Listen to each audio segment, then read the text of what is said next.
जनता समाचार में आपका स्वागत है। मैं हूं तमन्ना। आइए चलते हैं आज की खबर की ओर। आयकर विभाग की छापेमारी के बाद सांसद धीरज प्रसाद साहू इन दिनों देश भर में सुर्खियों में हैं। उनकी संपत्ति को लेकर देश भर में चर्चा हो रही है, लेकिन इस बात की जानकारी कम ही लोगों को होगी कि धीरज साहू का परिवार आजादी से पहले पूरे पूर्वी भारत के अग्रणी कारोबारियों की सूची में शामिल है। करीब 100 साल से उनके पिता और दादा शराब कारोबार से जुड़े हैं। उनके शराब कारोबार का व्यवसाय सिर्फ झारखंड और उड़ीसा तक ही नहीं, बल्कि देश के 7 राज्यों में साहू परिवार की गिनती बड़े शराब कारोबारियों में आती है। सांसद धीरज साहू के पिता ने 1947 में देश को आजादी मिलने के बाद अर्थव्यवस्था की मजबूती के लिए अपने हिस्से की बड़ी संपत्ति भारत सरकार को दान में दी थी। सांसद धीरज साहू का पैतृक आवास झारखंड के लोहरदगा जिले में है। लोहरदगा से ही उनके पिता बलदेव प्रसाद साहू अपने कारोबार को देश भर में फैलाया। बलदेव प्रसाद साहू ने आजादी की लड़ाई में भी बढ़ चढ़कर हिस्सा लिया। उन्होंने कई स्वतंत्रता सेनानी और उनके परिजनों को बढ़ चढ़कर मदद की। बलदेव साहू खुद भी एक स्वतंत्रता सेनानी थे। देश के प्रथम राष्ट्रपति राजेंद्र प्रसाद समेत कांग्रेस के कई वरिष्ठ नेताओं से बलदेव प्रसाद साहू का काफी अच्छा रिश्ता रहा। आजादी की लड़ाई के दौरान विभिन्न कार्यक्रमों में हिस्सा लेने जब भी राजेंद्र प्रसाद इस क्षेत्र में आए तो वे अक्सर बलदेव साहू के घर ही रुकते थे। 1947 में जब देश को आजादी मिली तो पंडित जवाहरलाल नेहरू और सरदार पटेल से राजघरानों और देश भर के संपन्न लोगों से आर्थिक विकास के लिए सहयोग का आग्रह किया।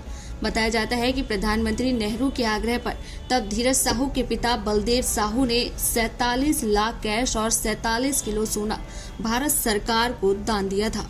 1977 में राजनीति में कदम रखने वाले धीरज साहू ने लंबे समय तक लोहरदगा यूथ कांग्रेस में किया।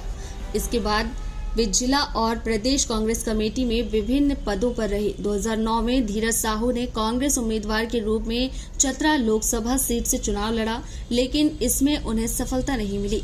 लेकिन उसके बाद राज्यसभा उपचुनाव में धीरज साहू झारखंड से राज्यसभा सांसद निर्वाचित हुए।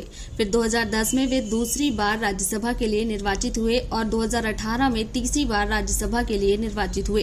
राज्यसभा सदस्य के रूप में उनका कार्यकाल 2024 में समाप्त हो रहा है। कांग्रेस के सांसद के घर से कई तरह के सवाल उठ रहे हैं। देखिए, मुझे तो बड़ा आश्चर्य है, आजादी के बाद किसी भी दल के सांसद के घर से इतनी बड़ी मात्रा में कैश नहीं पकड़ी गई होगी।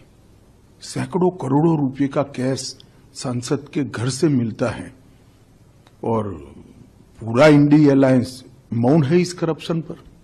अब मुझे समझ में आ रहा है कि मोदी जी के खिलाफ ये जो एक प्रचार अभियान चला कि एजेंसियों का दुरुपयोग हुआ है, वो क्यों चलाया गया? क्योंकि इनके जहन में एक डर था कि हमारे करप्शन के सारे कच्चे चिट्ठे खुल जाएंगे। और मैं मानता हूं कि ये उचित ही हुआ है। जिस प्रकार से इतनी विपुल मात्रा में भ्रष्टाचार झारखंड जैसे गरीब राज्य में हो रहा है, वो आंख खोलने वाला है। और ये जो राजनीतिक प्रोपोगंडा करते हैं एजेंसियों के दुरुपयोग का, उनको ये अपने आप ही उनके ही कृत्य से जवाब मिल गया है। इतना भारी करप्शन करने के बाद भी अगर कोई एजेंसी काम न करे तो एजेंसी की क्षमता पर सवाल उठते हैं। ये थी आज की खबरें। हमारे चैनल से जुड़े रहने के लिए इसे लाइक करें, सब्सक्राइब करें और बेल आइकन दबाना ना भूलें। आप देख रहे हैं जनता के लिए जनता की आवाज जनता समाचार।